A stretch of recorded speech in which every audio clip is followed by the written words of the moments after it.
Okay, you're on. Hey, late night from Willdale, except we're doing it on a Monday morning. We just thought we're going to try to be very quick. So we just thought we'd talk about a few issues. Obviously, the big issue is the Robert Mueller report. We got a brief précis of it yesterday. He finds no collusion with Russia, no Russia conspiracy. Let's look at those headlines. Mueller submits Trump inquiry findings on that. We got Saturday morning, and today's New York Times Monday morning. Mueller finds no Trump Russia conspiracy. Those are going to be the big headlines in all the papers. And we got a nice letter from the Attorney General William Barr. So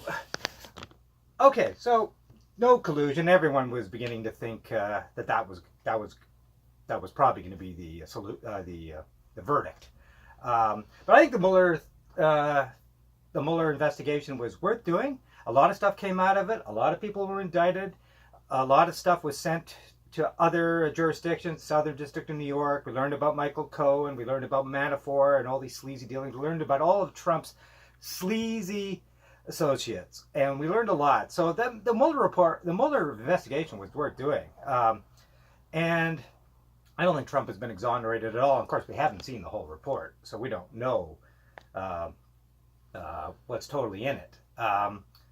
But I do believe that there were some inappropriate contacts with Russia and unethical contacts. And I think, as the report shows, there was no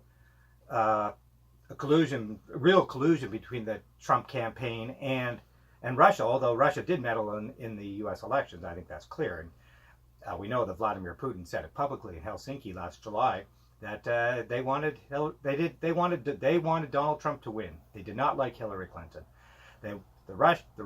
Putin and the Russian government wanted Donald Trump to win. They did not like Hillary Clinton, and I think they did certain things to make that happen. And we all know that. Let's not go there. So the Mueller report, we don't have the full report. We just got a brief précis. There's probably lots in there, but I think it was worth doing. We learned a lot about Trump and his sleazy business dealings and his sleazy associates. You know what they always say about Trump parties: not indicted, not invited. And so I could go on about it. Everyone's reading about it. You're not tuning into a video to see what you're seeing on the news. But I think it was worth doing, and we're going to learn more. And I don't think Trump's out of the woods yet. But I think it's time to move on. And I say that it's time to move on in the U.S. There are lots of more important issues. And it's time to move on in Canada from SNC-Lavalin. We did a video a couple of weeks ago, and boy, this thing just keeps going on and on and on in the Canadian media, and we're not learning anything new. It's just it's such a made in Canada scandal. It's so provincial, and the Canadian media in many ways is so provincial, and they just won't let this go. And I think it's silly. I just tune it out. Justin Trudeau was not Donald Trump, okay? But, Trump is a real sleazebag and a crook, and Justin Trudeau was not that. But SNC-Lavalin, yes, the Trudeau government acted unethically in that, and pressures were put on the Attorney General and things, and they were too cozy with SNC-Lavalin, and that is not good. And I'm glad it's been exposed, and I'm glad there's a black mark on Trudeau's government. But yeah, it's time to move on. Trudeau got a black mark. People will decide in October whether to re-elect him or not. So let's move on. There's so many other issues in this country to talk about. And the media has just got to move on. It's just like, people tune it out. Just like they've tuned out the Mueller thing, the Mueller-Russia collusion thing in the U.S., they've tuned out the SNC-Lavalin thing in Canada. It's just it's sort of inside baseball, and it's in the... I'm sure most Canadians are tuning it out, and they should. It's time to move on, Canadian media.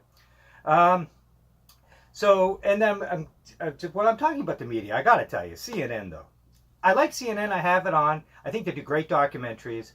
The one on Nixon has been really good. The one on impeachment's been good. They do great documentaries. But boy, talk about parochial.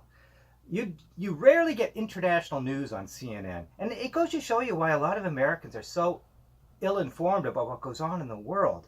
I've got some recent examples. Yesterday was Mueller all day long, and at some point it got pathetic. Like, what more are we learning? We're not learning anything.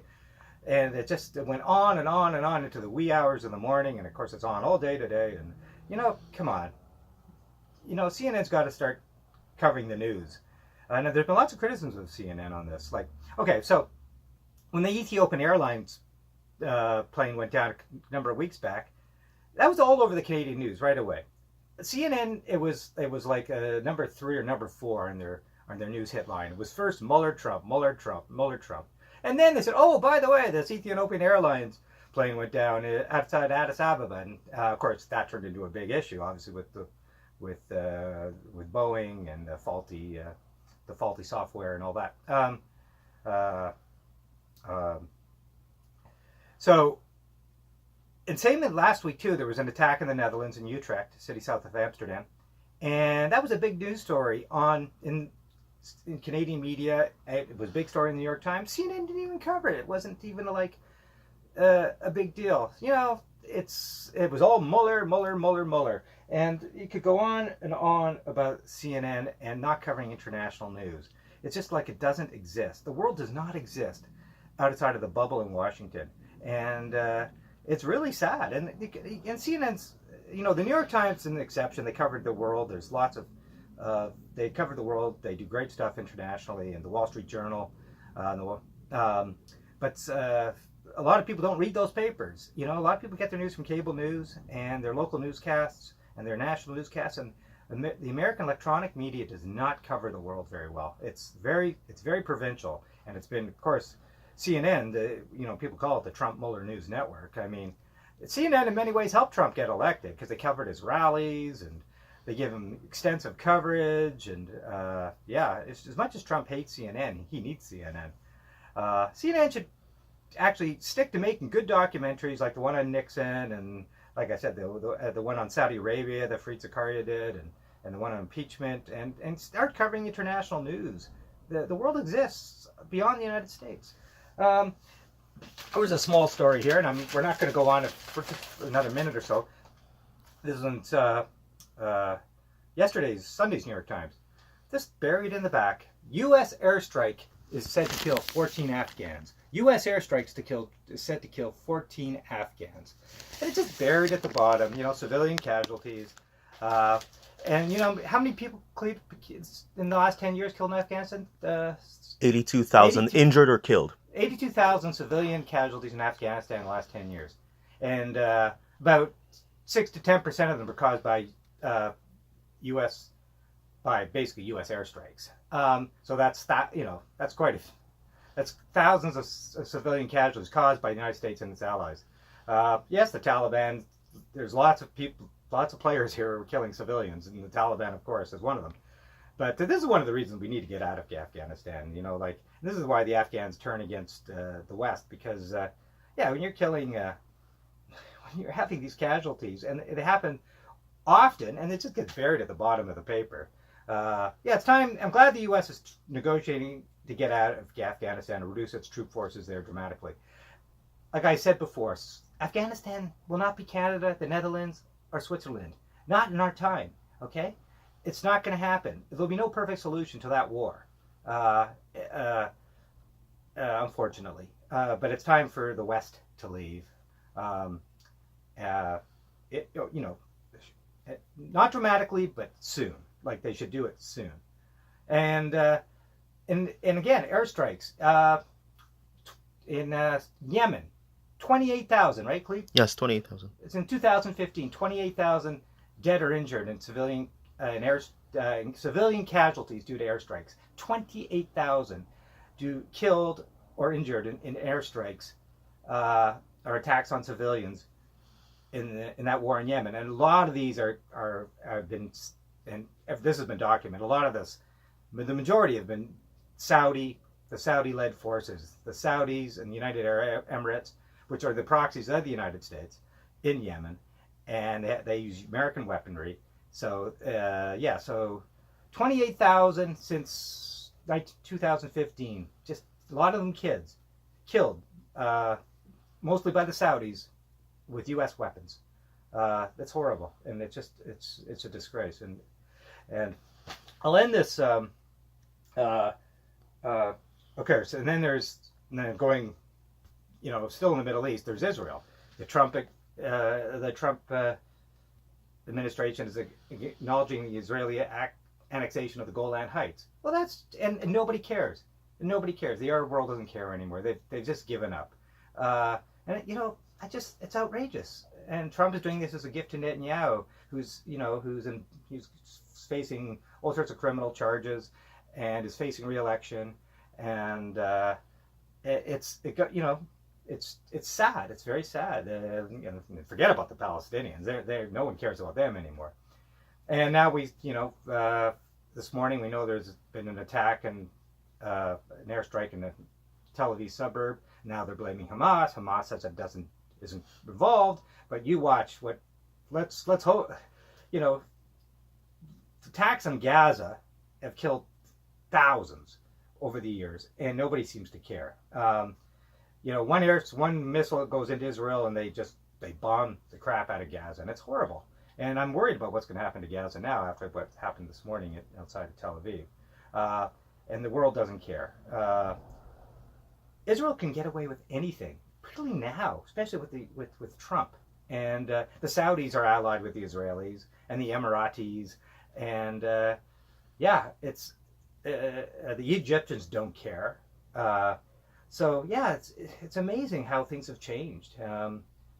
And that's also very sad. And that's also very dangerous. And that's not good for Israel's health either, because Israel is also many parts of the Israeli political spectrum are moving far to the right too, which is not good. So I don't know what's going to happen with Israel. I've often believed in a one-state solution, Israeli and Palestinians living in one state with equal rights. That's probably not going to happen anytime soon. I don't think the Palestinians are going to get their state anytime soon. Frankly, that's a non-starter. There's no peace process, and the Trump administration doesn't really care about that either. So we'll see what happens. It's all very messy, and I have no. I just think we're living in dangerous times in the Middle East, especially with Saudi Arabia running amok. Israel can do whatever it wants, and then there's poor Iran. Everyone accuses Iran of everything, and Iran is actually one of the more stabilizing forces in the Middle East. Not perfect by any means, but nothing compared to Saudi Arabia, that's for sure. Okay, that's it. Cash's celebration of his life last Friday was great. His wife Carlotta and his brother Sarwar put on a great, classy event at the University of Toronto Faculty Club. It was attended by lots of people, including a lot of his former colleagues from the Globe and Mail. And it was a great event, and it was a great celebration of his life. And it was just a very classy event. And I'd like to thank Carlotta and Sarwar. Carlotta, his wife, and Sarwar, his brother, for organizing that. It was amazing. And we put a lot of pictures on our Facebook page, so if anyone wants to see it. So that's it. It went a little longer than I anticipated. Sorry about that. But we just thought we'd say a few things today. Okay.